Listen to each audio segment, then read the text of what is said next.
네, 우리 156페이지 우리 전예본 자매님 좀 읽어주십시오.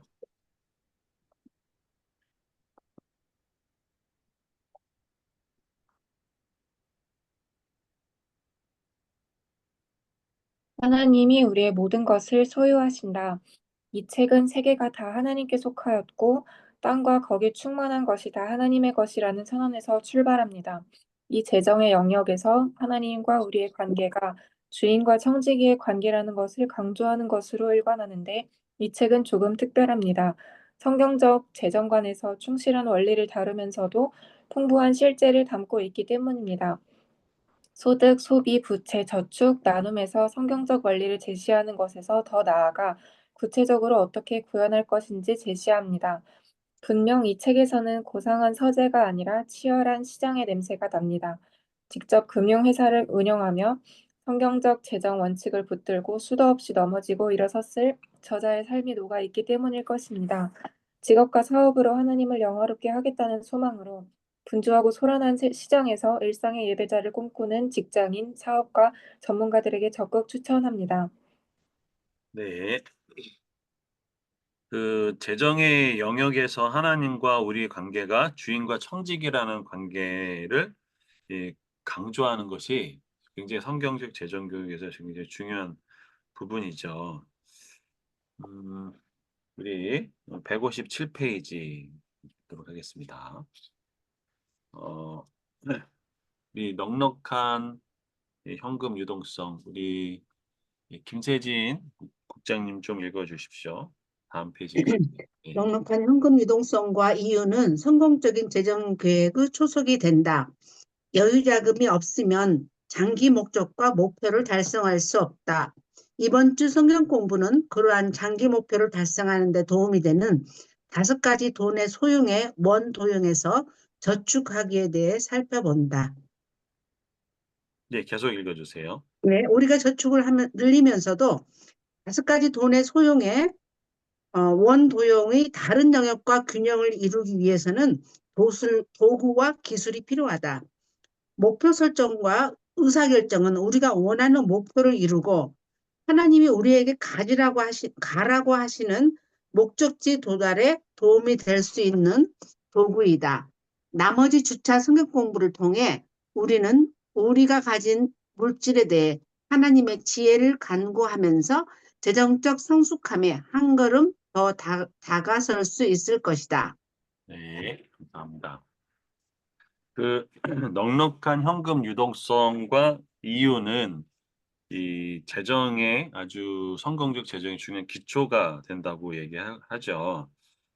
그래서 우리가 그 저축을 통해서 저축을 늘리면서도 다른 그 뭐 생활하기, 뭐 빚, 뭐 등등 다른 그 원두형의 다른 부분과 이제 균형을 이루기 위해서는 도구와 기술이 필요하다라고 얘기를 했고 중요한 것이 이제 목표 설정 또 의사결정 이런 부분인데 같이 좀 살펴보도록 하겠습니다.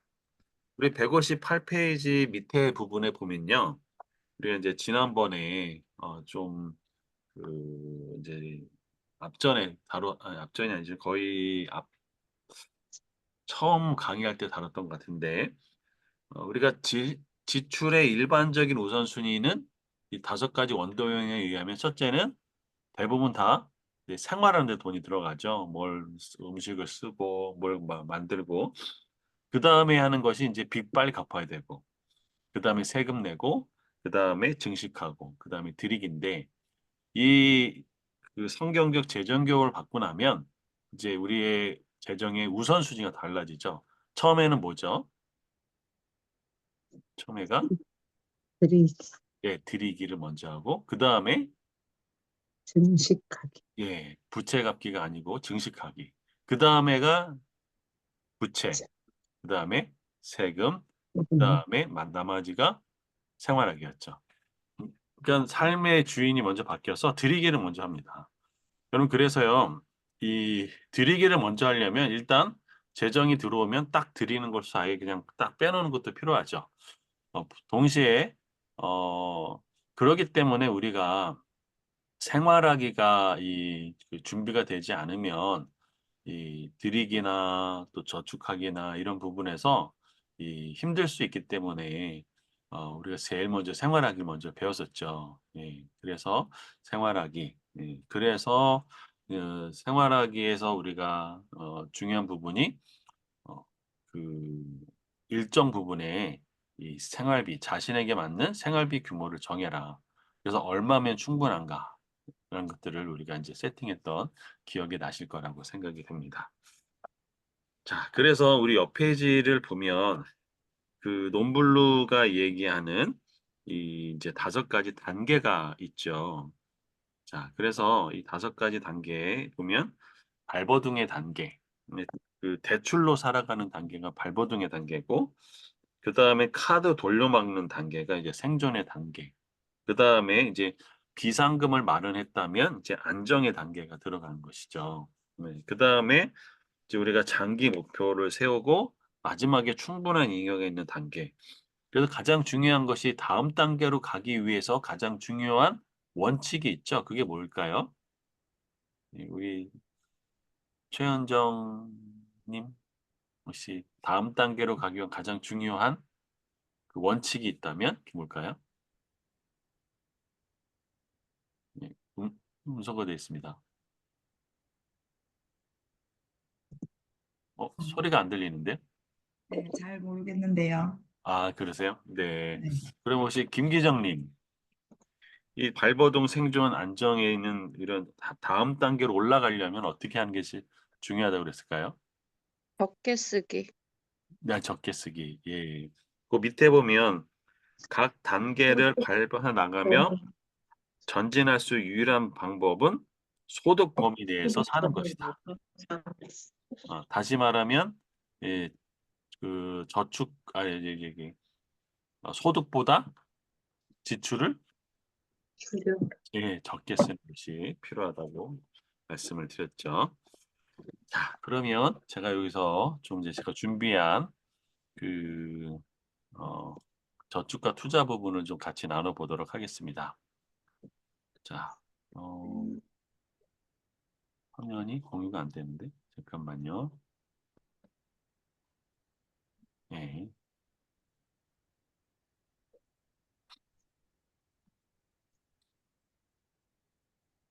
보이시나요? 아니, 네, 아니. 네, 네. 같이 보도록 하겠습니다. 왜 우리는 저축과 투자를 배워야 할까요? 저는 이건 BFS 자료에서 가져갔는데 이게 좀 오래된 자료기는 해요. 하지만 이제 우리가 의미 있기 때문에 좀 잘 살펴보려고 하는데요. 보통 이제 30세 때부터 이제 자산 형성이 시작되죠. 그러면서 이제 저희가 이제 자녀를 낳으면 보통 자녀가 이 대학생 뭐 졸업할 때까지 얼마가 들까요? 예, 이게 옛날 자료인데 이때 1억이 든다고 했거든요. 제가 보기에는 2, 3억은 들 것 같아요. 예. 그리고 주택을 마련하는 데는 얼마나 들까요? 예, 이때는 3억 정도 되는데 지금은 서울은 10억이 있어야 되죠. 최소. 예.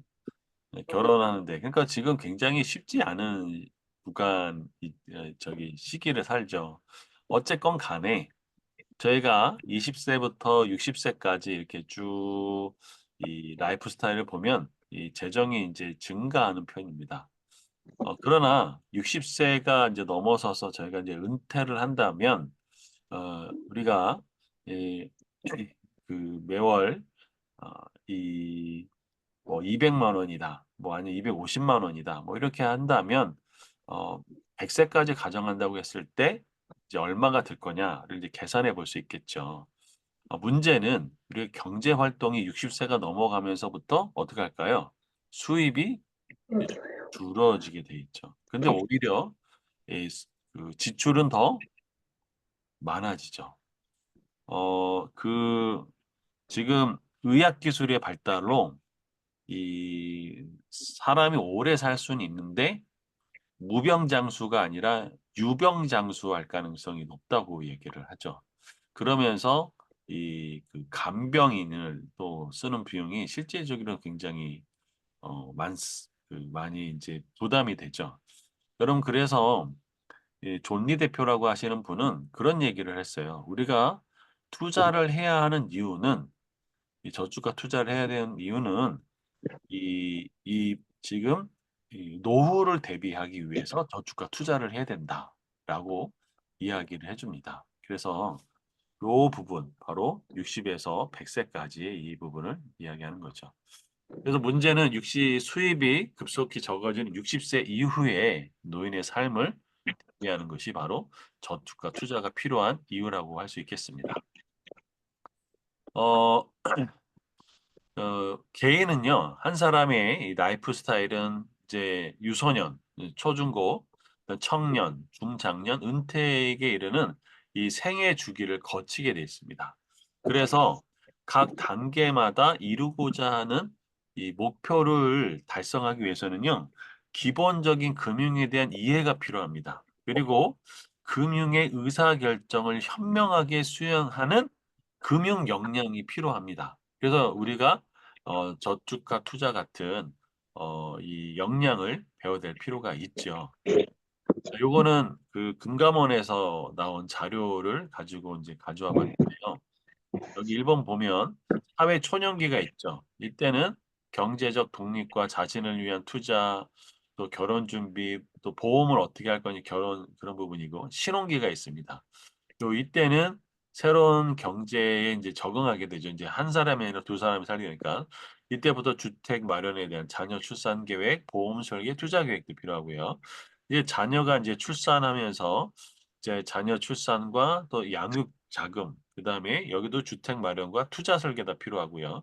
이제 자녀가 학교에 다니기 시작하는 이 학년기에 들어가면 이 교육 자금이 만만치가 않죠. 이런 부분들을 이제 그 재무 목표에 이렇게 넣을 필요가 있다는 거죠. 그다음에 자녀가 이제 성인이 돼서 이제 독립을 하게 되죠. 이때부터 서서히 네, 부채를 관리하게 되고 또 이 자녀의 이 독립 또 결혼 준비도 우리가 생각해 볼 필요가 있겠죠. 그래서 은퇴에는 노후 생활 자금이나 상속 같은 부분도 이때 이제 이 생애 주기별 목표에 들어갔습니다. 그래서 이런 것들을 우리가 좀 알고서 재무 계획이나 투자 설계를 해야 될 필요가 있습니다. 혹시 이렇게 하시는 분이 있는가 모르겠네요. 20, 30대의 그 소비 지출을 이제 구성비를 봤는데 여기 보면 이 주거와 수도도 굉장히 많이 들어가죠. 교통비도 한 14.8%, 그리고 음식과 숙박도 16.6%가 들어가는 것들을 알 수 있습니다. 그래서 이 사회 초년생들을 위한 금감원에서는 이렇게 조언합니다. 어, 그 경제 성장률이 높은 시대에 태어났습니다. 지금 현재 한 20, 30대를 얘기하는 겁니다. 고용 불안을 경험하면서 미래에 대한 불안이 크고 무조건적인 저축 저력보다는 가성비를 중시하는 소비 행동을 보인답니다. 요즘엔 그러죠. 그래서 욜로족도 나오고 막 그러잖아요. 네, 그러면서 한편으로 본인을 위한 투자나 문화, 여가 생활의 지출은 아끼지 않는 특성을 가지고 있답니다.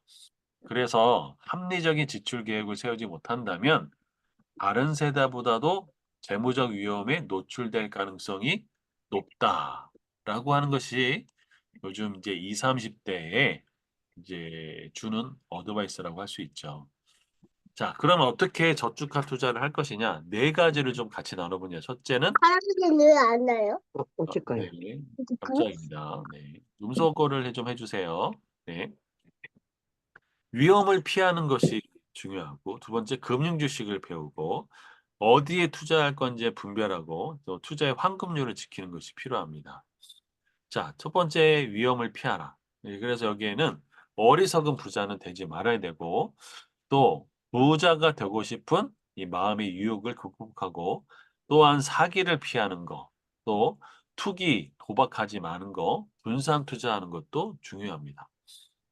어리석은 부자가 되지 말라라는 것이 누가복음 12장의 이야기인데요.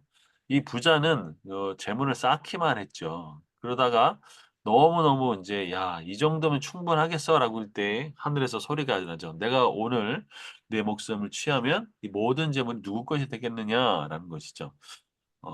나눔과 드림이 없는 이 부의 축적, 그 축제의 위험성에 대해서 알려주고 있는 거죠.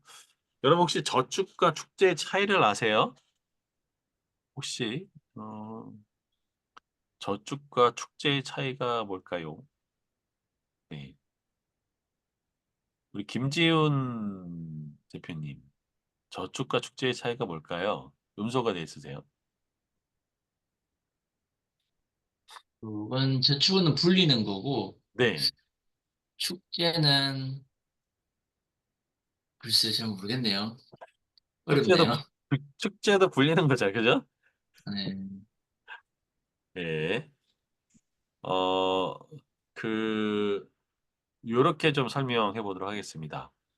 소유한 것에 생명이 있다고 생각하는 것이 저축과 축제의 미묘한 차이를 이해하는 데 핵심이라고 합니다. 그래서 우리 마음이 구원하신 하나님이 물질이나 은행 가자에 얼마느냐에 따라서 영향을 받는다면 우리는 무슨 상황에 놓여 있다고요? 위험한 상황에 놓여 있다라는 것입니다. 내가 지금 얼마나 돈이 있냐, 뭐 얼마나 많냐 이런 거죠. 그래서 저축은 하나님 앞에 겸손하기 위한 수단이고요. 축제는 하나님을 모하는 수단이에요. 예, 그렇지 대체하는 않았어요. 대체하는 수단입니다. 굉장히 중요한 의미를 갖고 있죠. 성경은요, 저축을 권하고 있습니다. 네, 그래서 잠언이나 또 잠언 6장에서 보면 또 이 저축하다라 이렇게 권면하죠. 그래서 보통 첫 번째 단계가 비상금 100만 원을 마련해라. 두 번째, 한 달치 생활비를 저축해라. 왜냐하면 우리의 비상적인 어떤 상황들이 일어나죠. 그 다음에 3개월에서 6개월 정도의 생활비를 이제 저축해라. 그래서 이 뭐 외벌이인 경우 또 저 맞벌이인 경우 뭐 맞벌이인 경우는 한 3개월 정도 외벌이인 경우 6개월 정도의 생활비 저축하는 것을 저기 추천하죠. 그다음에 내가 주택이나 또는 자동차 구매를 위한 또는 창업작을 위한 저축도 필요하다라고 얘기하는 것이죠. 여러분 여기 보시면 여기 이제 I love my dad라고 되어 있는데 이게 실제 있었던 일인데요. 요거는 이제 다른 차인데 굉장히 비싼 차에 어떤 아들이 I love my D까지 썼어요. 그럼 이제 이렇게 보고 아빠가 그 모습을 보고 아빠가 그때 이 너무 화가 나가지고 이 아들을 망치로 그 손을 때렸어요. 그래가지고 한참 때리다가 아들이 우는가 정신 차려서 이제 보니까 이 아들을 이제 빨리 이제 병원을 데리고 갔는데 이 그 손이 복구를 할 수 없는 다시 이렇게 회복이 안 되는 상황이 된 거예요. 그래가지고 이 아버지가 그래서 결국은 이제 자살을 했습니다. 이게 미국에서 실제로 있었던 일이에요. 굉장히 크게 나왔던 얘기거든요. 우리가 부라고 하는 거를 이렇게 사용해서는 안 되겠죠. 그리고 또한 이 부자가 되고 싶은 마음의 유혹을 극복하는 것이죠. 돈을 사랑함이 일만하게 뿌리가 된다고 성경에서는 경고하고 있고요. 부하려고 하는 자들이 시험과 올무와 여러 가지 어리석고 해로운 욕심에 떨어진다라는 거죠. 이 청지기 자세가 얼마나 중요한지를 알 수 있죠. 그럼 어떻게 이렇게 부하려는 욕망을 다스릴 수 있을까? 이 세 가지로 제시합니다. 성경에서는 드림과 나눔을 실천해라. 분리해라. 말씀에 순종해라. 분리란 것은 뭐냐면 내 안에 부자가 되고 싶은 욕망이 있다는 것을 알았을 때는 그 마음으로부터 즉시 도망쳐야 합니다. 그리고 내가 왜 이런 마음이 들까? 조급한 마음이 들까라는 것들 그 원인을 발견할 필요가 있죠. 그 다음에 말씀에 순종한 거죠.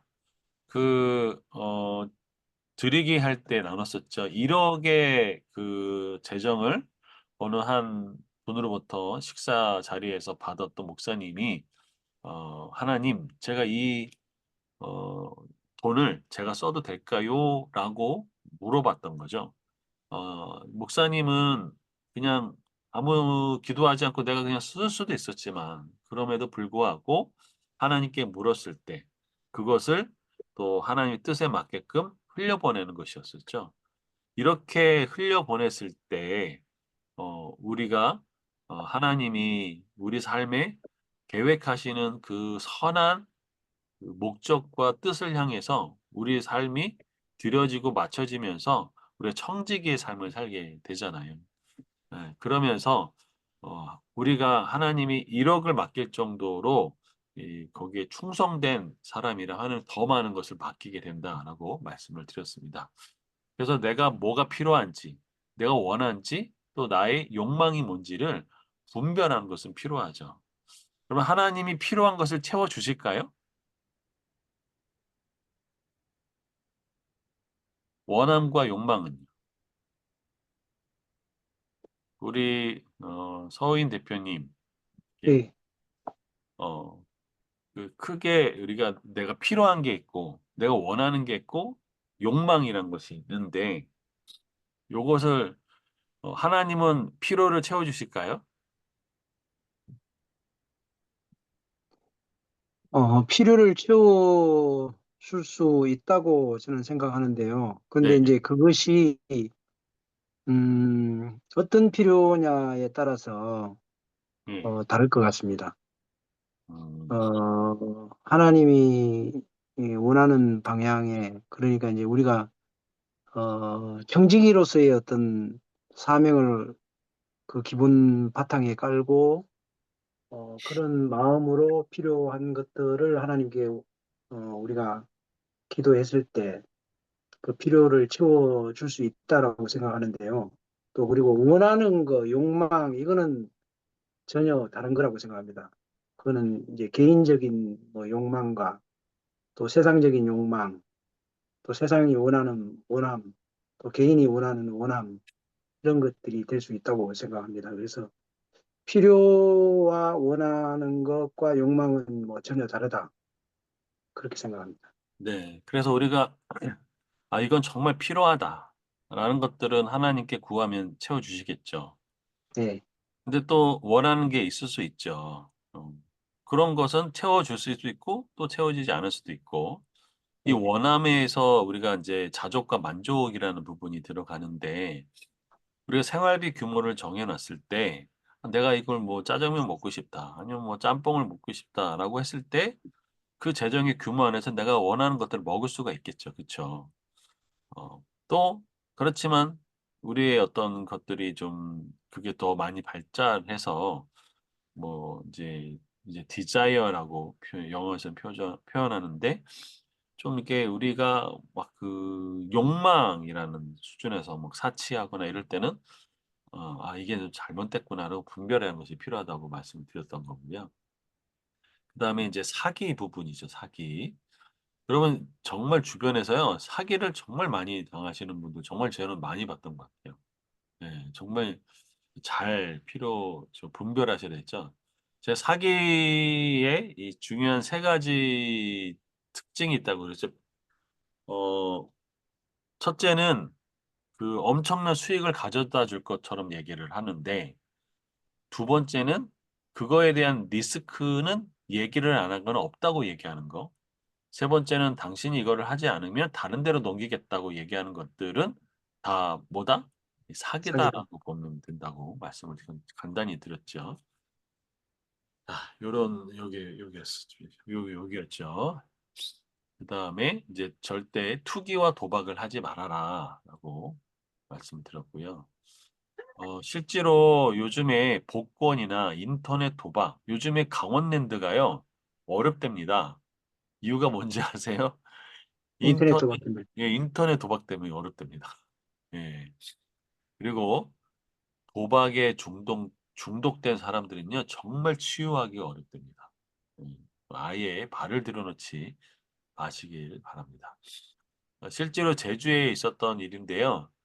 이 고등학생이 그 도박을 하면서 이제 결국 그 학급 친구들한테 돈을 빌리게 되고 이 친구는 결국 초등학교 때부터 돈을 빌려서 결국 이 고등학교 때 사고를 쳤고 네, 실제로 이제 금은방을 털다가 결국 이제 잡혀서 이제 경찰에 넘겨진 일이 있었습니다. 아주 저희 제주 사는 데에서 넘겨져서 좀 많이 충격을 받았던 적이 있죠.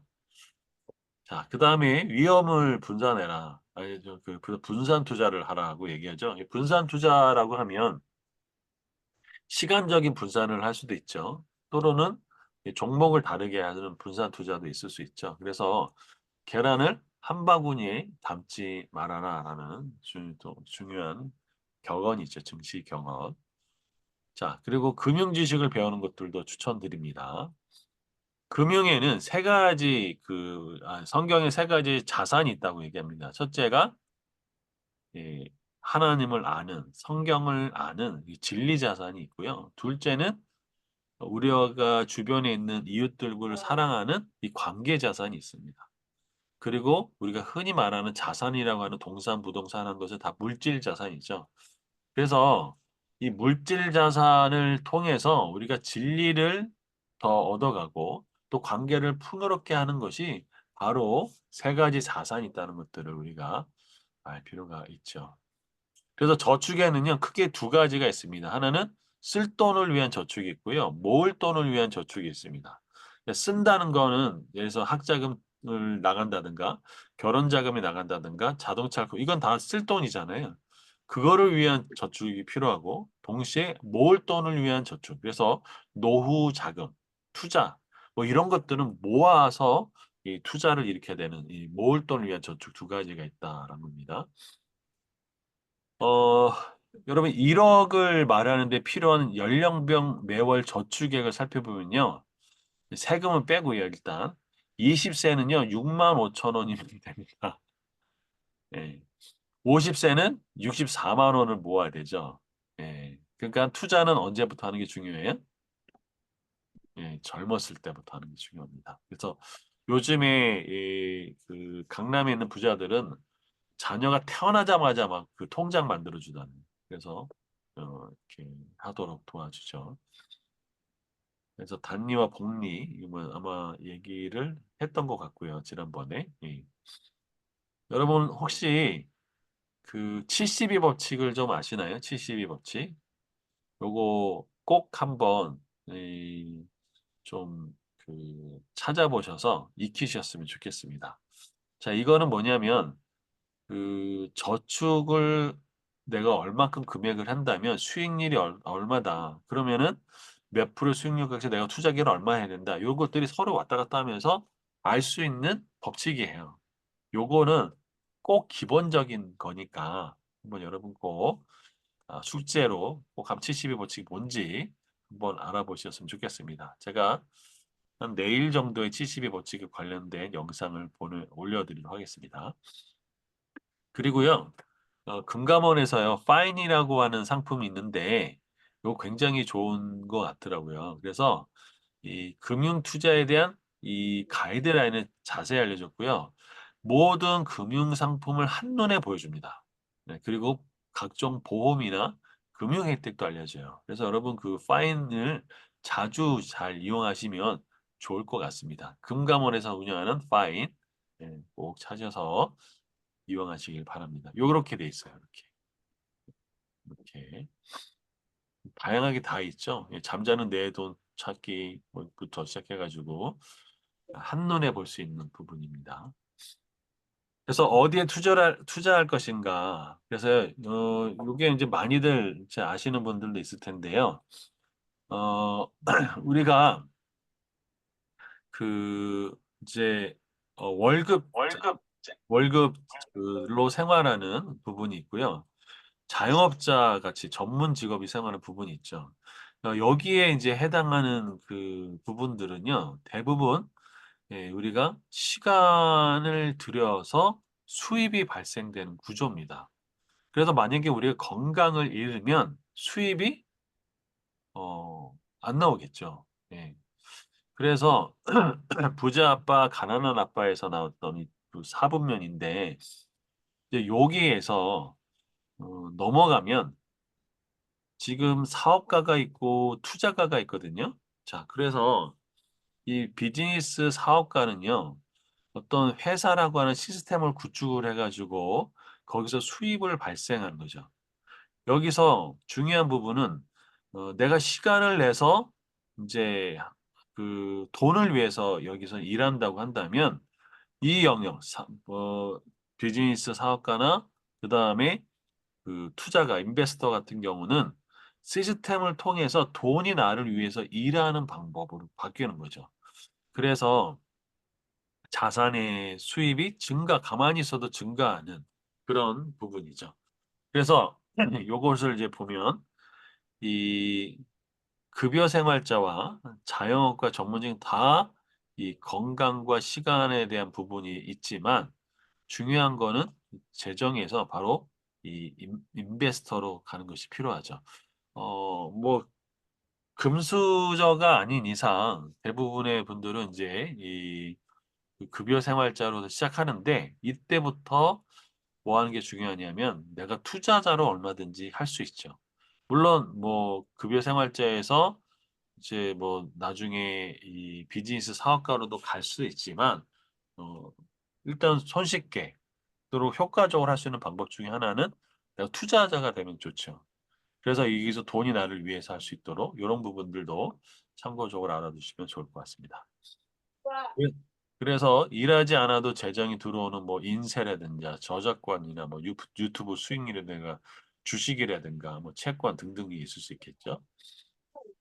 자, 그래서 어디에 투자할 것인가를 분별하는 부분에서 좀 필수적인 으로 추천해 드린다면 여러분이 만약에 주택을 아직 안 갖고 계신 분이면 주택 청약 종합저축 이런 통장을 활용하시면 좋겠고요.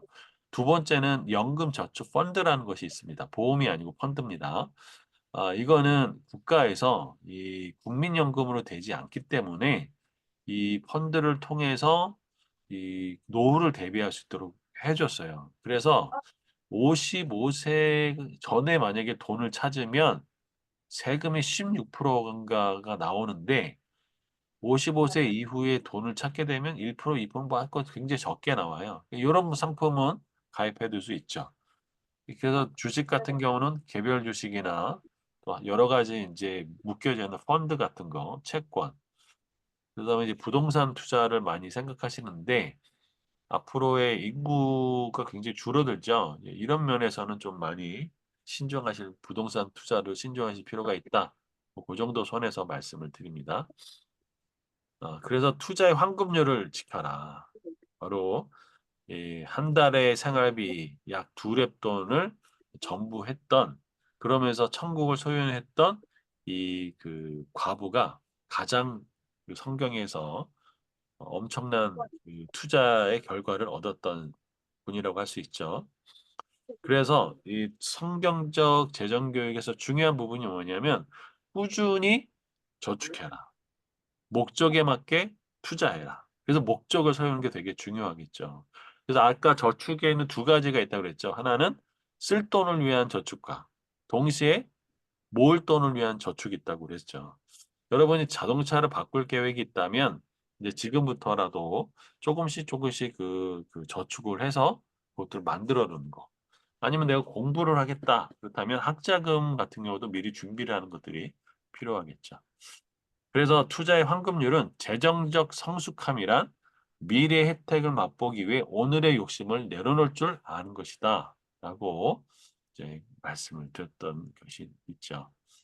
이건 삼성전자에 투자했던 한 직원의 얘기인데요. 이분은요, 이 삼성전자에다가 매달 정기적으로 이렇게 주식을 사 모았대요. 그러다가 엄청나게 이제 뛰었죠. 그래가지고 이분은 보너스가 나올 때도 계속 꾸준히 와서 나중에 이 코로나 때인가 그래서 엄청나게 올라갔을 때 조용하게 한국은행에서 이제 퇴사를 했다는 얘기를 아주 유명한 얘기가 있는 것 같더라고요. 자, 그래서 위험을 피하고 금융지식을 배우고 어디에 투자할 것인가 분별하고 투자의 환급률을 지키는 부분을 같이 말씀드렸습니다. 그래서 돌발 상황에 대비해서 저축하는 부분 이렇게 나누도록 하겠습니다. 그래서 사회 초년기에 있는 금융 관리 5가지 원칙인데요. 첫 번째는 스스로 학자금 마련하기, 종잣돈을 마련하는 부분. 그래서 50% 수입의 50% 일단은 저축하는 부분을 추천하죠. 그 다음에 위험에 대비해서 보장성 보험을 들어라. 그 다음에 결혼 자금, 주택 자금 마련해서 계획을 세워라. 재무 프로세스. 그래서 내가 앞으로 이렇게 이렇게 재무를 가져가야 되겠다. 이런 것들을 이제 세워보는 거. 그래서 김경현 우리 이사님한테 뭐 재무 상담을 하시는 것들을 추천을 드립니다. 그리고 내가 이제 평상시에 공부를 하면서 금융 역량을 키우는 것들도 굉장히 추천드려요. 여러분이 비즈니스맨이 된다, 사업을 한다 그러면 세금과 관계에서도 굉장히 많은 것들을 아셔야 되거든요. 들도 금융 역량을 키우는 것들이 필요하다. 이렇게 말씀을 드리겠습니다. 자, 혹시 여기까지 질문 있으신가요? 네. 뭐 제가 여기저기서 이렇게 갖고 왔던 내용들을 좀 짬뽕해서 간단히 좀 말씀을 드렸고요. 우리 160페이지 잠깐 보도록 하겠습니다.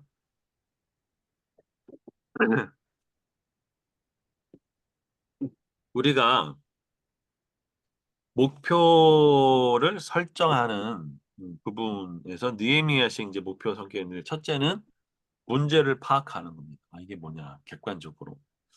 그다음에 하나님께 구체적으로 기도하는 거죠. 느헤미야 같은 경우는 예루살렘이 완전히 회파했다는 것들을 들었어요. 그러면서 그것을 정확하게 듣고 난 다음에 구체적인 기도를 하고 여기에 굉장히 많은 어떤 이제 도전이 있었겠죠. 뭐 대적들의 방해도 있었고 그렇지만 그런 것들도 통과하면서 중요한 것은 이 상황 파악. 이것은 뭐냐면 현장을 직접 돌아다녔죠. 느헤미야가 와가지고. 그래서 실제로 어떤 그래서 현장에서 답을 내릴 수 있는 그래서 현장을 오너들은 꼭 챙기라고 얘기를 하죠. 그러고 난 다음에 어떻게 하겠다? 50 며칠 만에 이제 52일 만에 성벽이 세워졌던 것처럼 내가 어떻게 이 성벽을 이제 지을 건지 다시 말해 내 삶의 문제를 어떻게 이제 어느 수준까지 하겠든지 여러 재정을 내려서 뭐 어떤 분은 10년에 아니면 뭐 5년에 1억을 모으겠다. 이렇게 목표를 세우신 분들도 있더라고요. 그렇게 이제 세워서 준비를 하는 거죠. 그렇게 1년에 그런데 희한한 일이 참 많은 게요. 그 5년에 뭐 1억을 1억을 이제 따져보니까 1억을 모을 수 있겠다라고 하신 분들은 오히려 그보다 시간이 좀 당겨져 가지고 또 잘 되는 경우도 좀 많이 있는 것 같더라고요, 보니까. 그리고 그 순간순간마다 하나님께 의지하면서 나가는 것들이 이제 필요하다라는 얘기죠. 자, 그 밑에 의사결정의 함정이라는 부분이 있는데요. 여기 우리 강봉석 대표님 한번 좀 읽어주시죠. 의사결정 함정이요? 네, 네. 이분법적인 함정. 이걸 해야 하나 말아야 하나. 2. 직관적 함정. 올바른 결정이란 느낌이 들어. 3. 투표의 함정. 의사결정을 위한 의견 수렴. 네. 우리 강봉석 대표님은 뭔가 의사결정할 때 어떻게 하세요? 약간 2번 같은 함정에 빠지곤 하는 것 같습니다. 아, 네. 올바른 느낌이 좀 든다. 네. 네. 혹시 그렇게 해서 후회 안 되세요? 후회한 적이 많습니다. 그렇군요. 네. 또 혹시 뭐 다른 의견을 나눠주실 분 있나요? 여러분 어떻게 의사결정을 하시나요? 우리 김 기정님,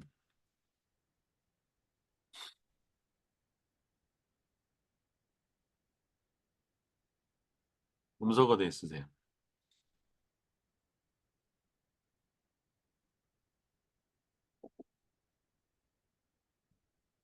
음소거가 안 되나요?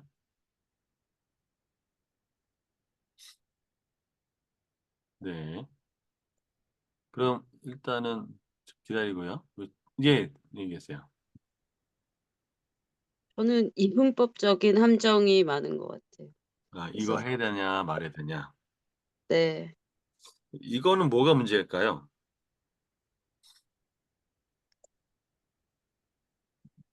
약간 제 중심적인 게 좀 많은 것 같아요. 음, 그러니까 이걸 해야 되냐 말아야 되냐면 도 아니면 뭐지 뭐 이런 거잖아요. 네. 결국은 그거 이상을 못 보는 부분이 좀 음, 있겠죠? 음. 예. 혹시 투표의 흔적, 의사결정을 위한 의견 수렴을 하는데, 자, 다수결로 합시다 해가지고 뭐 이런 걸로 의사결정 해본 적 있으세요? 그런 분들 있으신가요? 여러분은 재정에 관해서는 어떻게 의사결정을 하시나요? 아, 여보세요?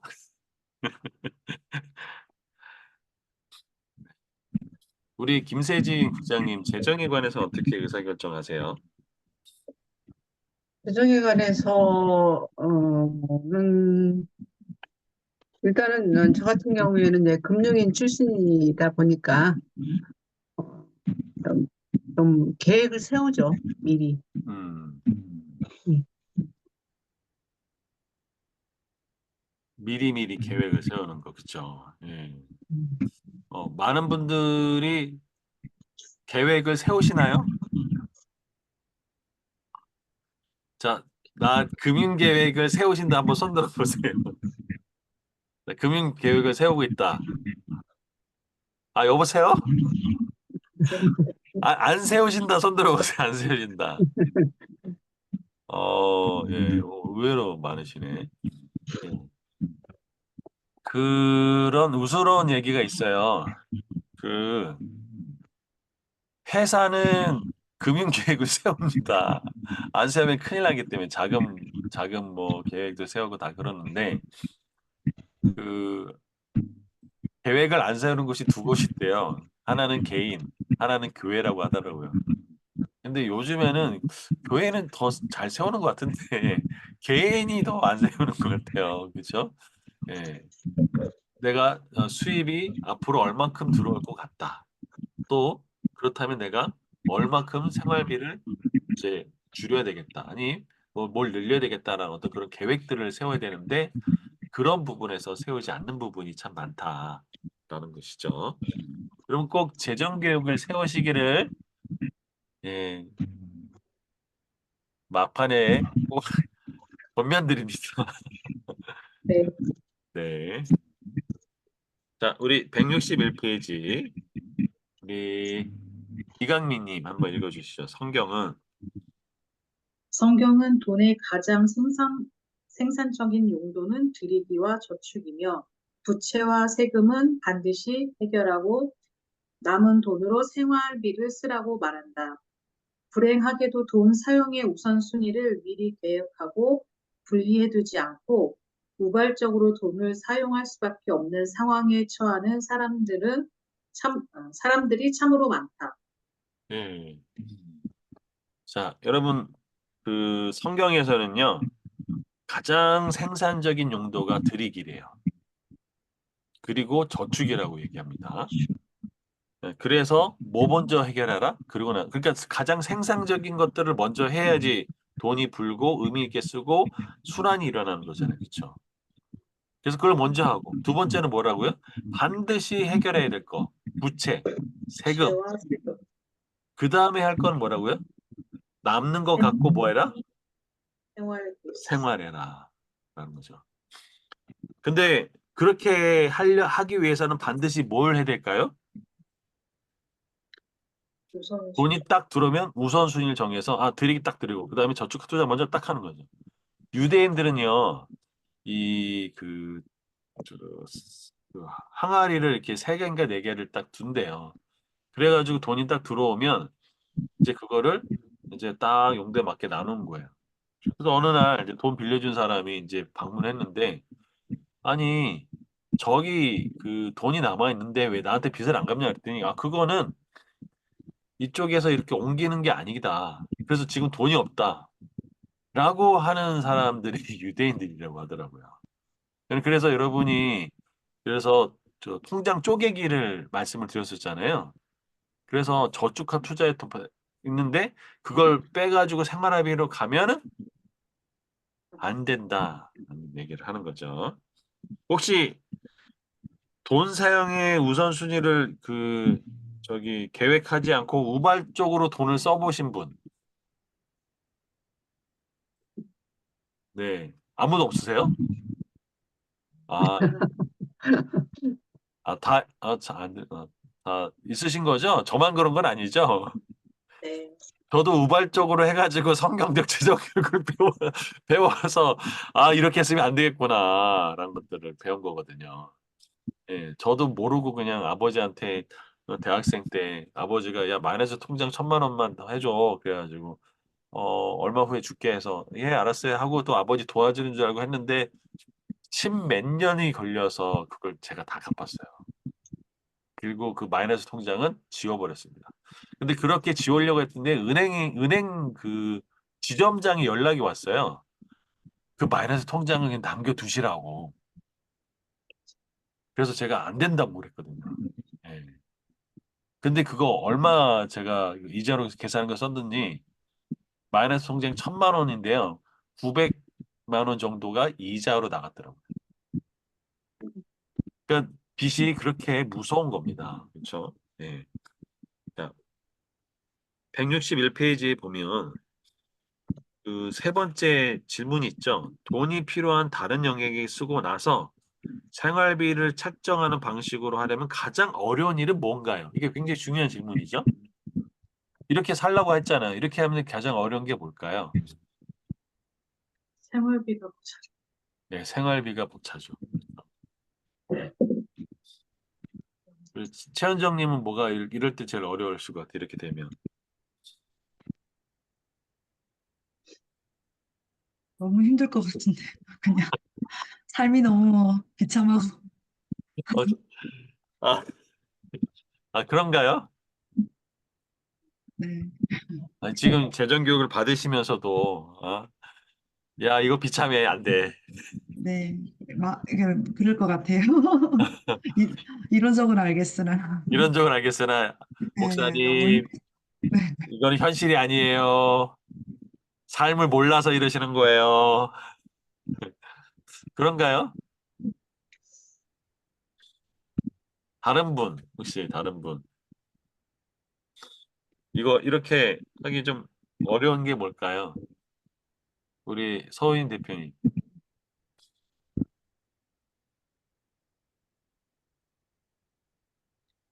금속어에 있으십니다. 저는 뭐 다른 영역에서 돈을 많이 쓴 사람 중에 한 사람인데요. 네. 좀 필요에 따라서 즉흥적으로 이렇게 즉흥적이 아닌데 어쨌든 뭐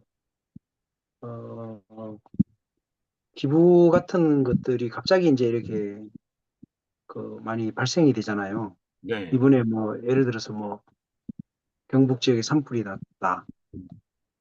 그래서 이제 그런 부분에 물론 이제 기업에서 하는 부분도 있지만 또 개인이 또 하는 부분도 있잖아요.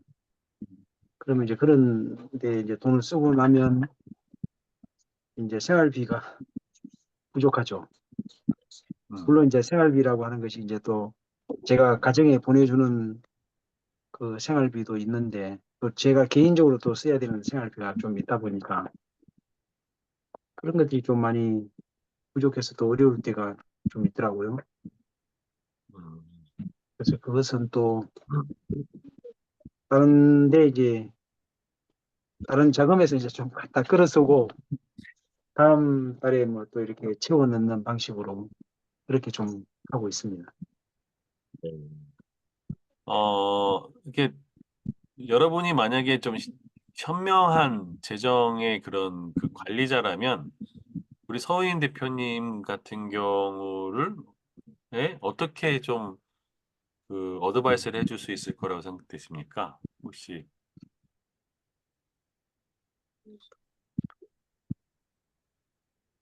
제가 너무 예, 그 어렵 비상 예, 비상금을 활용하는 방법이 음, 있지 않을까. 네, 네, 네, 좋은 아이디어시죠.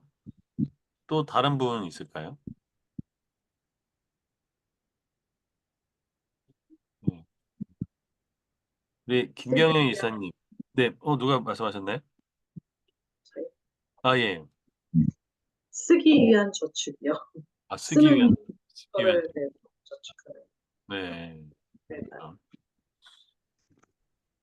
우리 서인 대표님 같은 경우는 지금 좀 이렇게 드리기를 좀 자주 하시는 편인 것 같아요. 근데, 예, 저는 뭐 그런 것들이 수시로 이렇게 많이 또 발생이 되고 네네. 또 그런 것들을 보면 좀 못 참는 성격이다 보니까 네. 그래서 뭐 저축보다도 있는 대로 다 일단은 뭐 기부하는 막 이런 형태가 되다 보니까 돈을 모으는 것은 좀 그동안 힘들었던 부분이거든요. 그래서 음, 이제 그래도 또 뭐 다 채워지기는 하더라고요. 하는데 이번 재정교육을 통해서 이제 저축을 좀 많이 해야 되겠다 그런 생각도 했습니다. 아유, 네. 중요하죠. 제가 조금 얘기하고 우리 경연 이사님이 좀 이제 정리 좀 해주시면 좋을 것 같아요. 그 우리 서인 대표님 얘기를 들으면서 우리가 1주차 할 때 돈에 재정하면서 뭐가 떠오르나. 저는 왠지 그게 이제 어렸을 때 돈과 관련해서 뭐 아버님 참 나눠주기를 좋아했던가 부모님 나눠주기 좋아했던가 그런 부분도 한번 점검해 보시면 좋을 것 같고 우리가 이렇게 막 퍼주고 나눠주는 것도 중요하지만 계획성 있게 이제 재정을 쓰는데 그것이 나쁘다고 할 수도 없잖아요. 그죠? 나눠주는 것들을. 그래서 그럴 때는 그냥 평상시에 이제 전체 계획을 좀 세워서 내가 이제 그 갑자기 발생되는 그런 상황에 대해서 내가 뭐 재정의 영이 좀 축적해 놨다가 거기서 좀 나가는 방향으로 하면 좀 좋지 않을까라는 생각도 들고요. 또 우리 최현정님 아까 이제 얘기했을 때 무서워요. 이렇게 쓰기가 좀 두렵다라고도 얘기를 하셨는데 이런 부분에서도 미리미리 좀 뭔가 계획을 하고 준비를 한다면 조금 더 나아지지 않을까라는 생각도 해보는데 경연 이사님 한번 얘기 좀 해주시죠.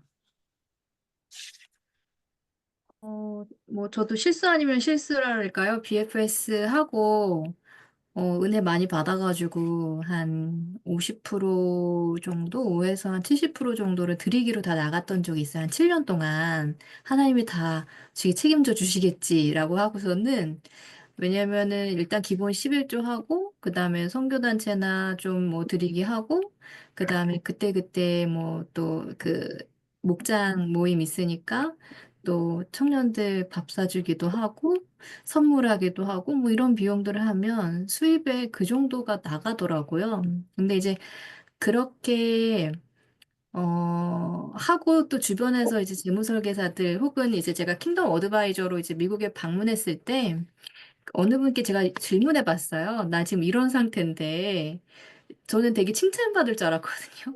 아, 너 드리기에 대한 열정이 있구나. 막 이렇게 할 줄 알았는데 아니라는 거죠. 그래서 물론 이제 케이스 바이 케이스로 생각을 하긴 해야 되는데 어디까지나 균형이 필요하고 지금은 저는 드리기보다는 저축에 집중을 하고 있거든요. 물론 이제 11조 말고도 또 드리기가 있지만 저축을 하는 이유는 제가 이 사역을 하기 위해서 제 삶이 노후가 독립이 돼야 이거를 자유롭게 하나님 나라를 섬길 수 있겠더라고요. 그래서 기본 가정생활, 그다음에 노후라고 해서 뭐 풍족한 노후 아니고 그냥 정말 그냥 기본 들어가는 생활비 정도는 준비가 된 상태에서 드리는 거는 상관이 없을 것 같은데 일단 우리가 생각해 봐야 될 거는 또 이제 지출의 부분이 돈의 사용은 5가지가 있지만 돈의 흐름, 사용의 흐름은 한 3가지가 있다는 거예요. 그러고 나서 1년 예산을 좀 세워 보시는 게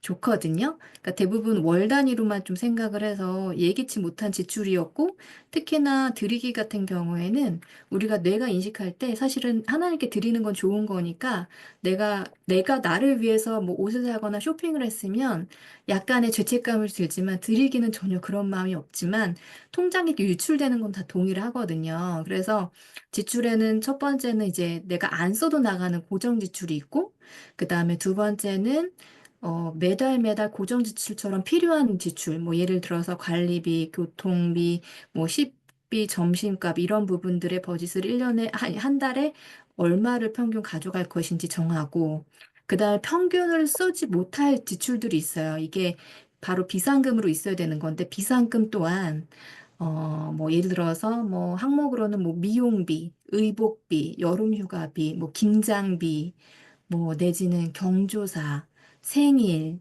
뭐 그다음에 이제 드리기도 저도 이제 그 경조사나 절기 뭐 이런 드리기 말고도 그 뭐 예를 들어서 뭐 선교사님 오셔가지고 식사를 산다거나 아니면은 뭐 구제연금처럼 어디 갔는데 뭐 병문안을 갈 때 얼마의 현금을 좀 드린다거나 뭐 이런 일들이 1년 중에 분명히 발생을 하잖아요. 그런 버짓을 1년 전체 수입에서 얼마를 가져갈 것인가를 연초에 기도를 합니다.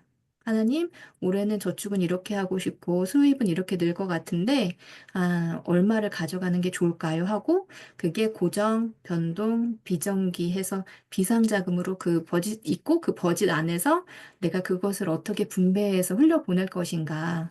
그렇게 하면은 크게 뭐 계획에서 벗어나지 않으면서도 그 안에서, 버짓 안에서는 좀 자유로움을 느낄 수가 있거든요. 그래서, 월이 아니라 연간 단위로 좀 계획을 세워보시면 좋을 것 같습니다. 음. 혹시 이 부분에 대해서 좀 이해가 잘 안 가시는 분 있으세요? 음, 그래서 조금 우리가 좀 실질적으로 재정에 도움이 되시려면 계획을 세우기 위해서는 그 데이터가 필요하죠. 그러기 위해서는 반드시 가계부를 써서 이제 월 단위 얼마 나가는지 또 그래서 1년을 해서 1년에 어떻게 나가고 그다음에 1년 동안에 이제 비정기 지출이라고 할 수 있는 뭐 결혼식, 장례식 뭐 등등등 이런 것에 어 합쳐 보니까 이 정도 금액이 나가는구나 하면은 내년에 세울 때도 뭐 그 정도 금액을 미리 떼어내서 이렇게 준비할 수 있겠죠. 그래서 이렇게 여러분이 그런 부분을 좀 합리적인 부분과 예측해서 계획해서 이렇게 세워보는 것들을 추천드립니다. 그러면 당황하지 않고 그냥 즉흥적으로 쓰지 않으면서도 규모 있게 예산을 잘 사용할 수 있을 거라 생각이 됩니다. 우리 한 장을 넘겨서요. 그 수입의 몇 프로를 저축해야 되는가? 저축은 신앙심의 부족을 나타내는가? 저축하지 못하면 무책임한 것인가? 저축해야 되는 첫 번째 이유는 뭔가? 라고 이렇게 질문이 되어 있는데요. 우리 김지훈 대표님, 수입의 몇 프로 정도를 혹시 저축 하면 좋을 것 같으세요? 수입의 한 20% 정도 저축하면 좋을 것 같기는 해요. 네. 아까 그 20대 같은 경우는 금감원에서 50%를 저축을 네. 예, 추천한다고 하더라고요. 결혼 전년 전에는 충분히 그럼 좋을 것 같아요. 네네네. 근데 대부분의 20대들은 그렇게 큰 돈이 아니잖아요. 그렇죠? 하지만 또 혼자 생활하기 때문에 줄이면 얼마든지 또 줄일 수도 있어요. 그렇죠? 예. 전예본 자매님이 이제 20대죠? 네. 몇 프로를 저축하고 계십니까? 저는 수입이 없어서 안 해요. 아, 네. 네. 할렐루야. 네. 예, 제가 번지수를 잘못 찍었네. 네. 예, 많아질 거라 생각합니다. 네, 네. 우리 임미수 대표님은 저축은 한 몇 프로 정도 하십니까?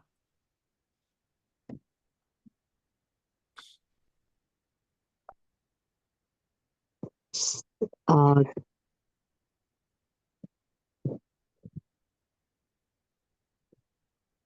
한 10%에서 10%, 10, 10% 정도 하는 것 같습니다. 네. 계획적이지 않으시군요. 네. 한번 여러분이 그 원도형을 가지고 한번 쭉 스스로 분석해서 한번 해보세요. 나 그게 잘 안 된다. 그러면 정현 이사님한테 좀 도움을 요청하세요. 그래서 저 어떻게 해야 되냐 좀 도움을 요청하시고요. 왜냐면 이렇게 해서 사용하시면 정말 달라져요. 네, 정말 달라요. 계획적으로 쓸 수 있습니다.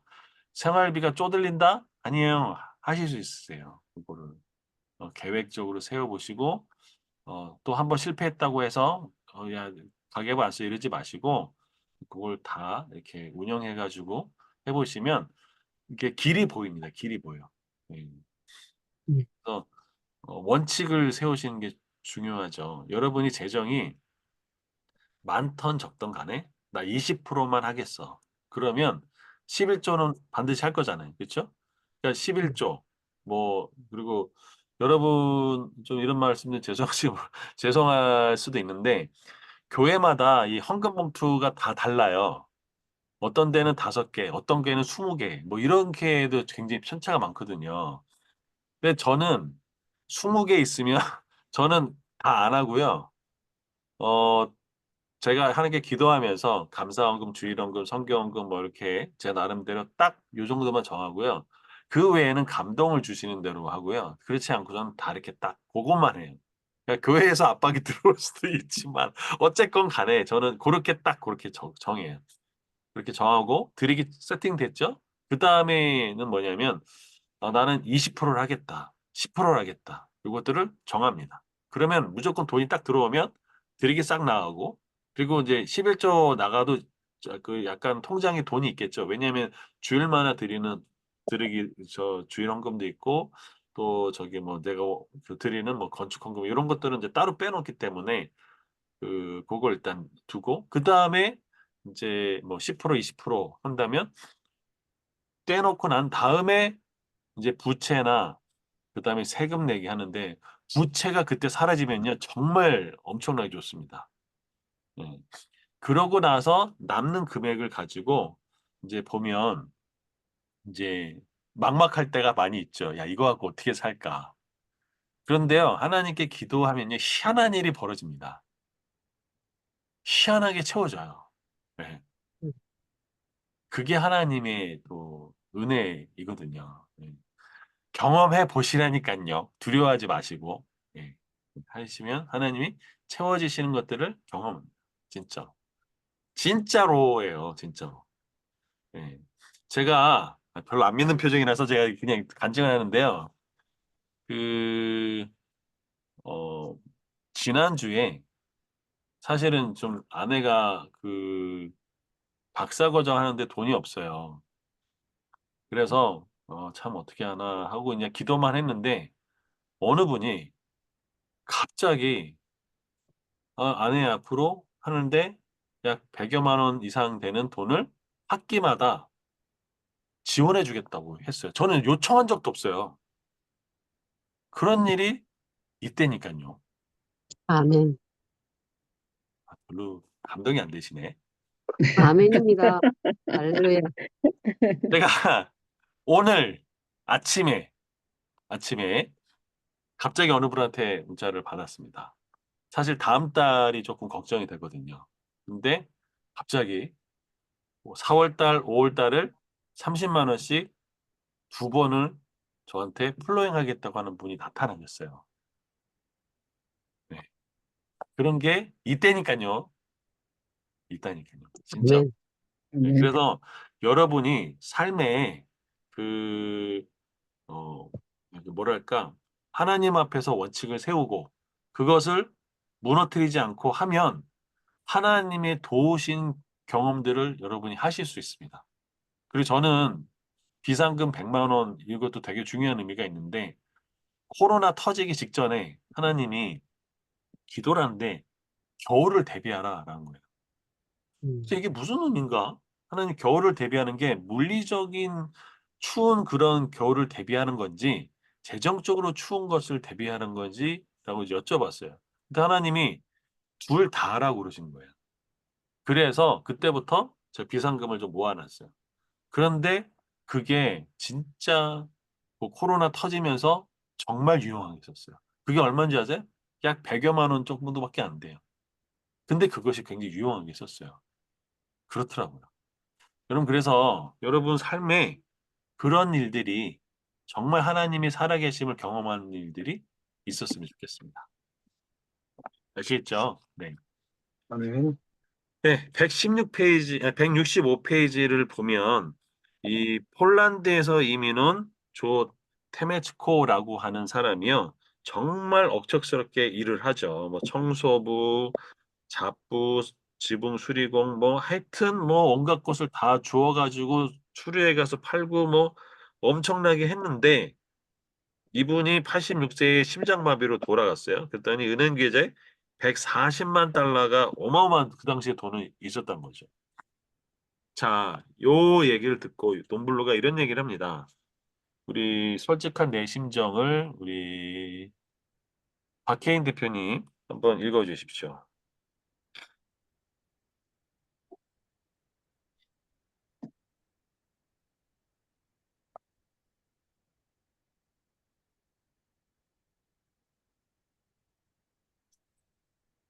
어, 들리십니까? 네, 네네.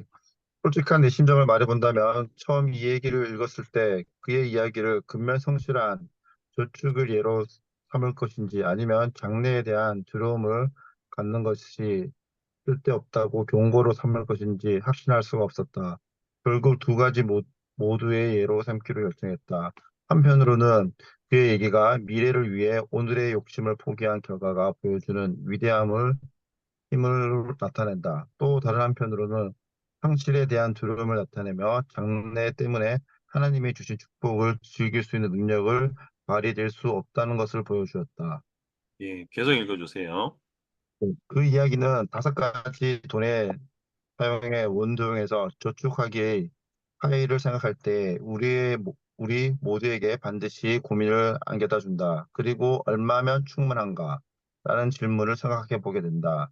장래에 대한 두려움은 탓에 돈을 쌓아주는 것이 아니라 나는 내 자신의 의지를 할 것인가 아닐까? 내 자신의 가족의 필요를 채우기 위한 저축에 대해서 나의 책임을 다하고 있는가? 이러한 질문을 우리가 꼭 고민해봐야 하는 재정적으로 건전한 질문이다. 성경에서 말씀을 살펴보자. 예, 밑에 여기까지. 읽어줄까요? 예, 네. 게으른 자여 개미들에게 가서 그가 하는 것을 보고 지혜를 얻으라. 개미는 두렁도 없고 감독자도 없고 통치다가 없으되 먹을 것을 여름 동안 예비하여 출사할 때에 양식을 모으느라. 잠언 6장에서 8절 말씀. 지혜 있는 자의 집에는 귀한 보배와 기름이 있으나 미련한 자의 이것을 다 삼켜 버리니라. 잠언 21장 20절 말씀. 예, 이 말씀이 꼭 필요한 것 같았습니다. 네. 여러분, 데메치코라고 하는 이 사람은 아주 중요한, 교훈을 주죠. 그가 알뜰하게 모아가지고 140만 달러라고 하는 어마어마한 돈을 모았는데, 동시에 그는 미래에 대한 두려움 때문에 쓰지도 못하고 그것을 이렇게, 쌓아놓기만 했던 분들을 이제 보거든요. 어, 저도 이번 주에 그런 분을 만난 것 같아요. 저희 제주도에 노영동이라는 곳이 있는데, 노영동은 굉장히 땅값이 비싸거든요. 근데 거기 수천 평을 갖고 있는 분을 봤어요. 근데 제가 깜짝 놀란 거는요, 그분이요, 옷이 남루하기에 이를 데가 없을 정도로 남루하세요. 그런데 그분이 그 수천 평을 땅 갖고 있는 부자인데, 그분이 이제 건물을 보여줬는데, 그 건물이요, HB 몇 개 세워놓고, 이제 그 합판됐는데, 그게 거의 썩어 문드러진 그런 걸 했더라고요. 그래서 제가 이게 뭘 느꼈냐면, 아, 이분은 진짜 구두쇠구나. 라는 것들을 느꼈어요. 그런데 제가 또 하나 느낀 건 뭐냐면, 돈을 쓸 줄 모르는구나. 라는 것들을 알았어요. 예. 어, 장래에 대한 두려움. 그래서 이분이 나이가 80세예요. 80세. 여러분 혹시 이병철 삼성그룹 회장 아시죠? 네. 그분이 맨 마지막에 유언 때 혹시 뭐라고 하는지 아시는 분 있으세요? 아, 모르시나요? 그때 당시에요. 우리나라가 중국과 수교가 안 됐을 때 중국에서 삼성에다가 연락이 왔대요. 어마어마한 평수에 그 무슨 콩을 심을 수 있도록 해줄 테니까 그걸 다 해라. 그랬는데 결국 정치적인 것 때문에 이 이병철 회장이 그거를 못했어요. 그랬더니 죽을 때 내가 그걸 못한 게 그게 후회된다 하고 죽었어요. 여러분은 어떠세요? 저는 그래서 와, 그렇게 돈 많은 사람이 그 투자 기회를 잃었다고 하는 모습을 보면서 아, 그리고 아까 그 노영동의 그 땅 부자라고 하신 분도 여전히 돈 욕심이 많다는 것들을 제가 참 많이 느꼈거든요. 음. 여러분, 드림이 그래서 정말 중요한 이유가 여기에 있는 것 같습니다. 예. 우리 166페이지 보면 맨 밑에 우리는 개미처럼 장래를 위해 저축할 필요가 있다. 하나님은 우리에게 서로 다른 목적과 목표를 주셨기 때문에 저축이 모두에게 동일하지는 않다. 그렇기 때문에 저축하는 연습을 하려면 하나님께서 우리에게 장래에 무엇을 저축하기를 원하신가에 대한 기도를 담는 심사숙고의 과정이 뭐하다? 필요하다. 여러분 그래서 월말 또는 연말에 하나님 앞에 좀 기도하는 것도 되게 추천드립니다. 예, 그래서 내년도 월말에 가서 하나님 제가 내년에는 또 이제 뭐 저 같은 경우는 이제 오늘이나 내일 정도에 일주일을 쭉 정리를 하거든요. 일주일 정리하고 또 이제 이번 주 지나면 이제 월말이 되죠. 월말에서 월을 한번 정리해보고 다음 달을 계획해보고 이렇게 해서 어, 재정이 뭐가 필요한지 뭐가 늘어났는지를 살펴보면서 하나님께 기도하면 하나님이 채워주시는 것들을 경험하게 되거든요. 어, 여러분 기도는 왜 하시나요? 혹시 기도?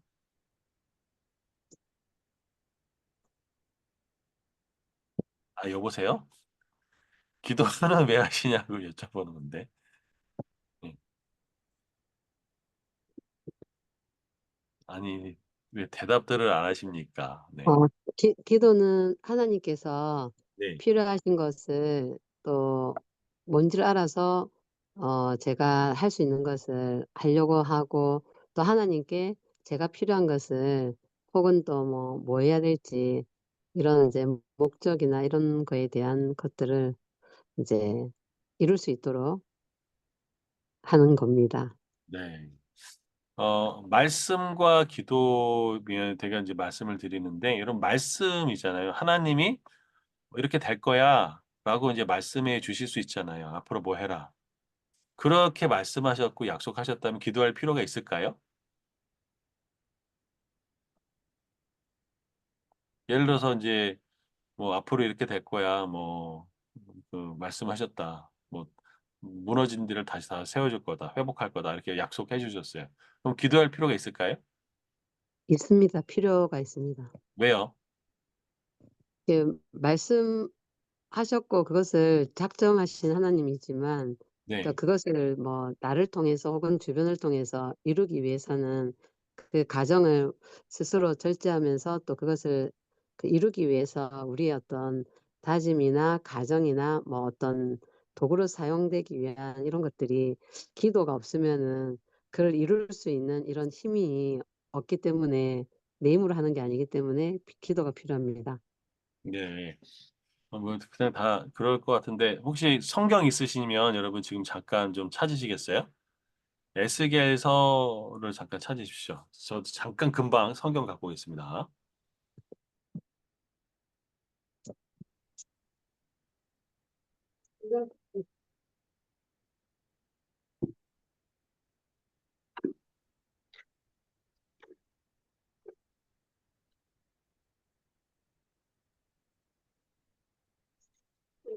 에스겔서 36장이고요.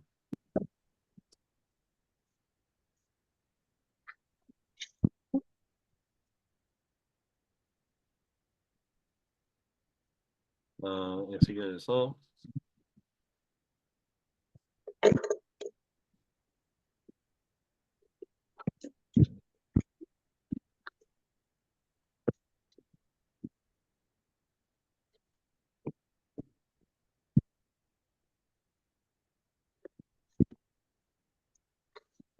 어, 혹시 찾으셨나요? 네. 그 33절부터 같이 한번 읽어보겠습니다. 33절부터 36절까지 우리 이강미 선생님 한번 읽어주십시오. 에스겔 37장 34절. 아니요, 전에는 36장. 36장 33, 30, 33에서 36. 33에서 36. 주 여호와께서 이같이 말씀하셨느니라. 내가 너희를 모든 죄악에서 정결하게 하는 날에 성읍들에 사람이 거주하게 하며 황폐한 것이 건축되게 할 것인즉 전에는 지나가는 자의 눈에 황폐하게 보이던 그 황폐한 땅이 장차 경작이 될지라.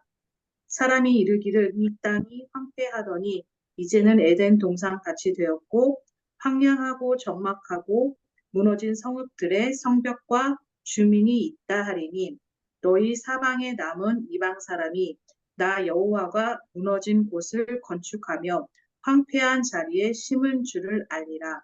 나 여호와가 말하였으니 이루리라. 네, 여기는 하나님이 내가 말했으니까 이룰 거다라고 명확하게 얘기를 하셨어요. 자, 그렇게 하나님 말씀하셨으면 우리가 기도해야 될 필요가 있을까요? 없을 것 같아요. 따라가기만 하면 되죠. 그런데 하나님 뭐라고 말씀하셨을까? 그 다음 구절도 한번 읽어주시겠습니까? 37절 주 여호와께서 이같이 말씀하셨느니라. 그래도 이스라엘 족속이 이같이 자기들에게 이루어 주기를 내게 구하여야 할지라. 내가 그들의 수요를 양떼같이 많아지게 하되 여기까지요. 그래도 이스라엘 백성이 나에게 뭐라고요? 보아여야 할지니라. 네, 이루어지기를 뭘 한다고요? 구해야 구하여야 한다라고 할지라. 했어요. 그러니까 하나님이 내 삶에 어떤 말씀을 주셨어요. 앞으로 이렇게 될 거야. 그렇다면 와, 잘 됐다. 하나님 하세요라고 그냥 박수치고 가만히 있으면은 안 안 되고 된다. 하나님께 기도해야 된다. 그것이 이루어지도록 구해야 된다라고 얘기하는 거예요. 아멘. 그렇게 기도를 왜 해야 될까요, 그러면?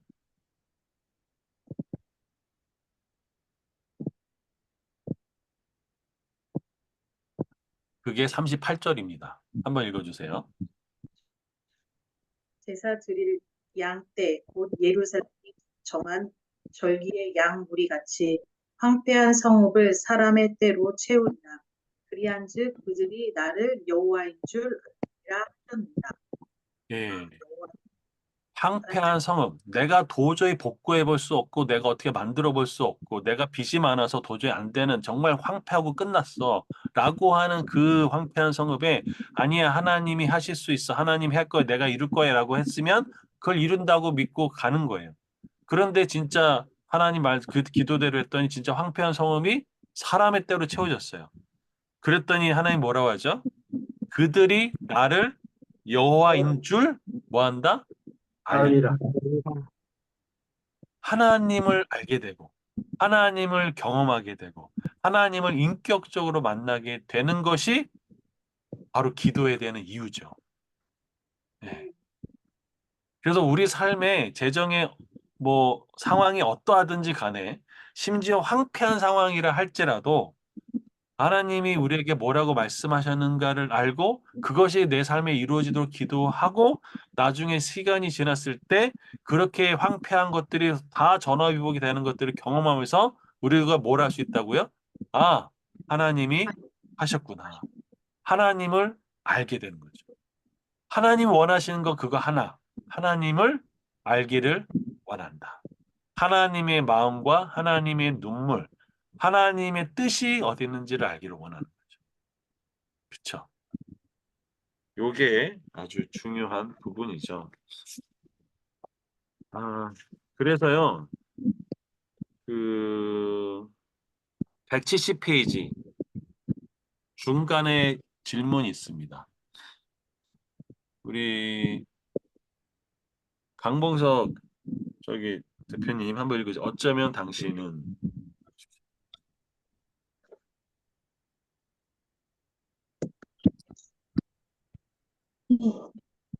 음소거 돼 있으세요? 아까 몇 쪽이라고 하셨죠? 170페이지 170페이지. 가운데 어쩌면 당신은 네. 어쩌면 당신은 당신의 재정 상황이 전혀 가망이 없거나 장래를 향한 소망이 이루어질 수 없다고 생각할 수도 있다. 당신의 재정적 삶에서 하나님의 뜻을 구할 때 혼자서는 이루어질 리가 없다고 느끼면서 목표를 세운다면 어떻게 하나님께 영광을 돌릴 수 있을까? 계속 읽어주세요. 하나님을 현실적인 기대에 국한한 것은 어리석은 짓이다. 달성하기 쉬운 목표만 정한다면 하나님의 역사하심을 목격할 기회를 놓치게 된다. 네. 우리 서우인 대표님 저기 171페이지 맨 밑에 있는 믿음의 목표를 정하고 나면 한번 읽어주시죠. 믿음의 목표를 정하고 나면 과거에 집착하지 말고 여러분이 현재 갖고 있는 돈이나 능력의 한계 따위도 생각하지 마라. 위대하신 하나님과 능치 못하심이 없는 하나님의 능력을 믿어야 한다. 마지막으로 여러분이 세운 목표를 구체적으로 적지 말고 모래에 기록하라. 하나님은 여러분과 여러분의 믿음이 장성하도록 도우신다. 여러분의 삶과 마음과 성품에 하나님이 역사하시면 목표는 바뀔 수 있기 때문이다. 한 장 넘겨서 읽어주세요. 하나님의 인도하심을 간구하고 하나님께서 여러분이 하기를 원하시는 것을 위해 노력하는 이상 하나의 목표가 다른 목표보다 더 영적인 경우는 없다는 점을 기억하자. 여러분을 위해 역사하시는 하나님을 보고 기뻐하는 여러분의 모습에 하나님도 흡족해 하신다. 예. 우리 삶에 그 어떤 상황이든지 간에 하나님 앞에 기도하고 하나님이 우리의 필요를 반드시 채워주시는 분이기 때문에 내가 우리 가족의 필요를 채우는 것이 아니라 하나님이 우리 가족의 필요를 채우고 아내와 남편의 필요를 채우기 때문에 걱정하지 말고 하나님께 맡기는 모습을 가지면 좋겠습니다. 그래서 그때마다 하나님이 공급하시는 것이 있구나라는 것들을 좀 경험하시는 저와 여러분이 되면 좋겠습니다. 이 모래 아멘. 위에 그 기록하라. 예, 기록은 하죠. 그런데 언제든지 하나님이 수정하실 수 있다는 거잖아요. 그렇죠? 새로운 비전을 주실 수 있어요. 그렇죠? 그래서 더 크게 구하는 거 이것들이 하실 수 있다라는 거죠. 그래서 우리 167페이지로 돌아가면 이 소유한 것에 생명이 있다고 생각하는 것이 저축이고 생명이 있다고 소유한 것에 생명이 있다고 생각하는 것이 저축과 축제를 이해하는 중요한 차이라고 했죠. 그래서 우리 마음이 하나님께 있지 않고 물질이나 은행 계좌에 있다면 우리는 위험한 상황이다. 그래서 저축은 하나님 앞에서 겸손하기 위한 수단이고 축제는 누가복음 12장에 있는 어리석은 부자처럼 하나님을 대체하는 수단이라는 것이죠. 우리 173페이지로 좀 넘어가면요. 여기 이제 1975년에 직장 생활을 해서 2015년에 은퇴를 했다고 가정하는데 여자는 첫 직장 생활 10년 동안 5천 달러를 투자하고 또 그 후에는 아무런 투자를 하지 않았는데 남자는 첫 10년 동안 아무런 투자하지 않다가 30년 동안 5천 달러를 투자했으면 어떻게 됐을까라는 거죠. 근데 여자가 투자한 돈은 5만 달러에 불과했지만 남자가 얻은 게 15만 달러였어요. 그런데 은퇴할 때는 누가 더 돈이 많이 모았을까요? 모두가 다 여자가 더 많이 모았다는 것이죠. 네, 그래서 이게 바로 무슨 법칙일까요? 예, 복리 법칙입니다. 이 얘기는 투자는 언제 하는 게 좋을까요? 빠를수록 좋습니다. 일찍 할수록 좋습니다. 그렇죠. 그래서 유대인들은 어릴 때부터 투자 교육을 시키잖아요. 그죠? 예. 자, 176페이지를 보도록 하겠습니다. 우리 장나경 대표님 한번 읽어주시겠습니까? 우리의 재정적 삶 역시. 예, 음소거 돼 있으세요?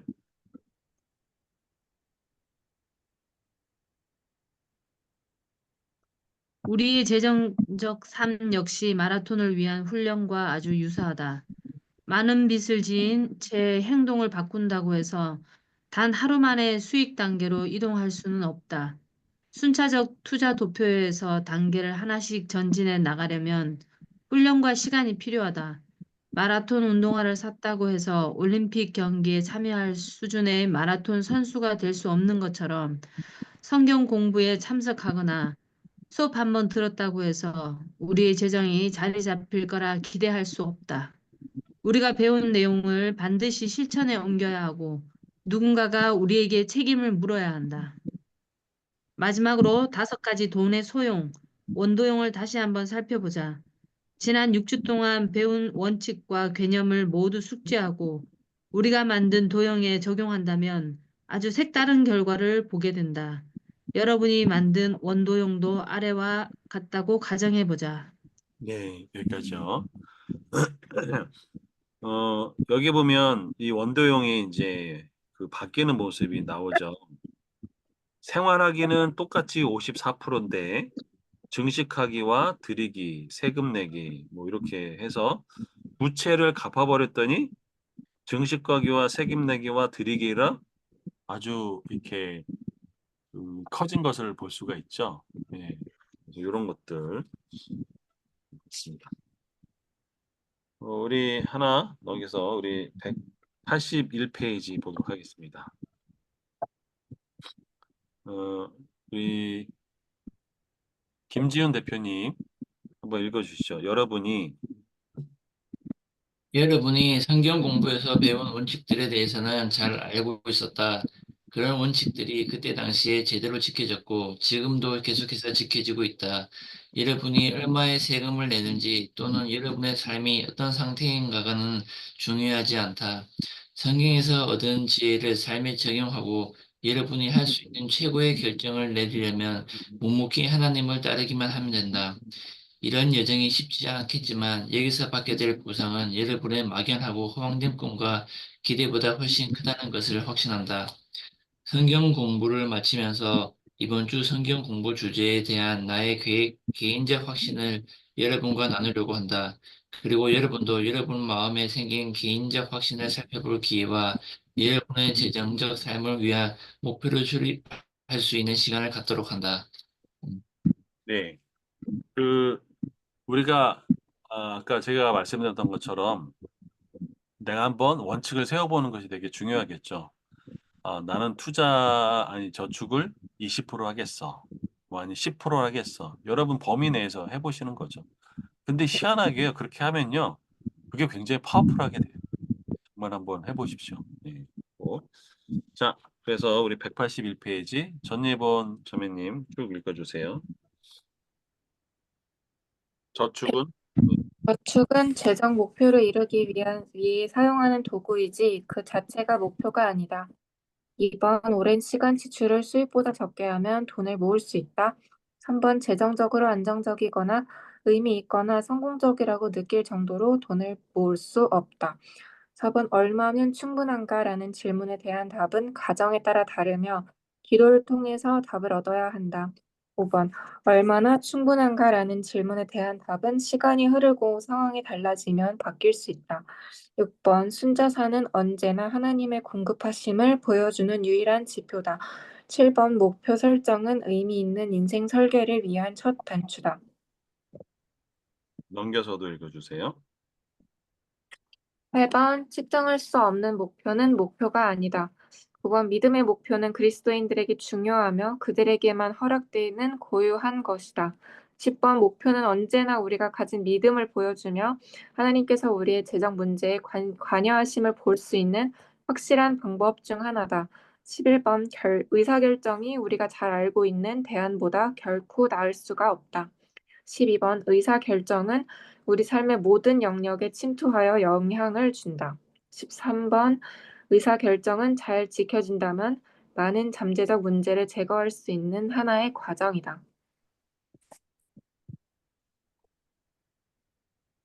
그 재정적인 영역에서 이제 결정을 하게 돼 있을 거예요. 내가 아예 저축과 투자를 할 거냐, 들이기를 할 거냐, 생활하기를 할 거냐, 아니면 이걸 뭘 쓸 거냐, 아니면 여기에 뭐 교육비를 투자할 거냐, 아니면 여기다 펀드를 집어넣을 거냐.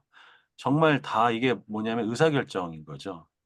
그래서 이 의사결정이 가장 효과적인 방법이 뭘까요?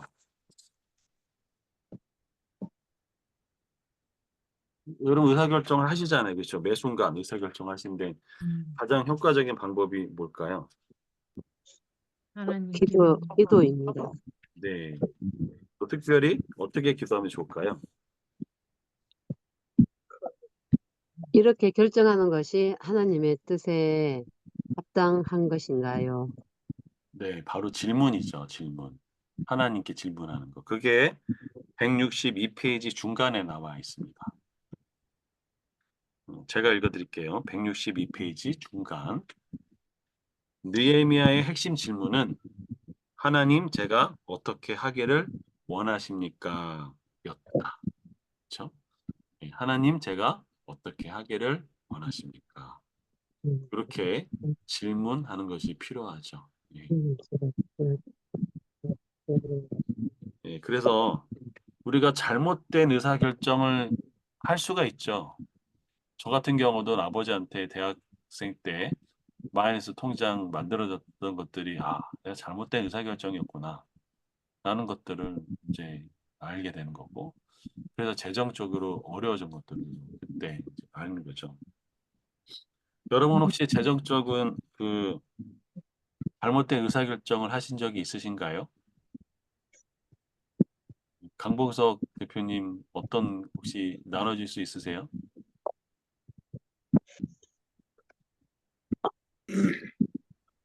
사실 좀 가장 큰 사건이기도 하고 지금 그걸로 인해서 좀 많이 힘들어진 부분도 있는데 그 제가 한 2년 한 2년 전쯤에 이제 창업을 하려고 그때는 이제 정부 지원 자금 대출이란 게 있어가지고 거기서 이제 정부 지원 자금 대출을 받아서 이제 사업을 시작했는데 사실 그 원래는 그 사업을 하려고 했던 게 아니라 다른 거를 시작하려고 했던 사업이 있었어요.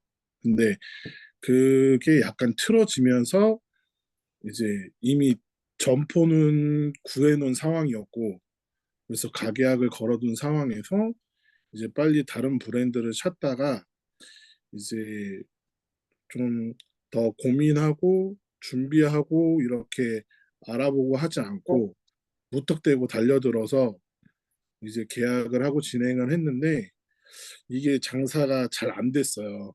좀 약간 제주에서는 좀 약간 인식 자체도 좀 약간 떨어지는 그런 제품 아이템이었고 그래서 장사를 하다가 이제 결국은 장사가 잘 안 돼서 좀 힘들어진 상황에 놓였는데 딱 그 타이밍에 이제 본사와도 좀 약간 좀 안 좋은 상황이 엮이게 되면서 지금 약간 그게 그 어쨌든 그때 생겼던 부채가 지금 시점에 이제 상환 시기가 와서 좀 약간 어려워진 부분, 네, 그것도 있고 지금 본사랑은 법적 분쟁으로 지금 가 있는 상황이기도 하고 한 그런 부분인데 그게 좀 그걸로 인해서 좀 부부 관계도 좀 약간 힘들어진 계기도 있었고 예, 지금은 조금씩 조금씩 이겨 나아가고 있습니다.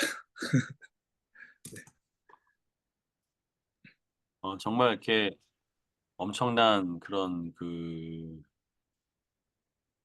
잘못된 의사결정의 그런 부분들을 좀 겪으셨던 부분이 좀 많이 공감이 되네요. 예.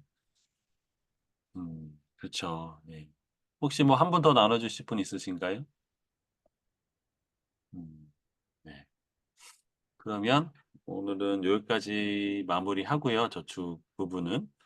혹시 이제 좀 어떠셨는지 뭐 그냥 소감 좀 듣고 전체적인 또 소감과 또 기도 제목 있으면 좀 나눠주시면 이렇게 한 분씩 듣고 마무리하도록 하겠습니다.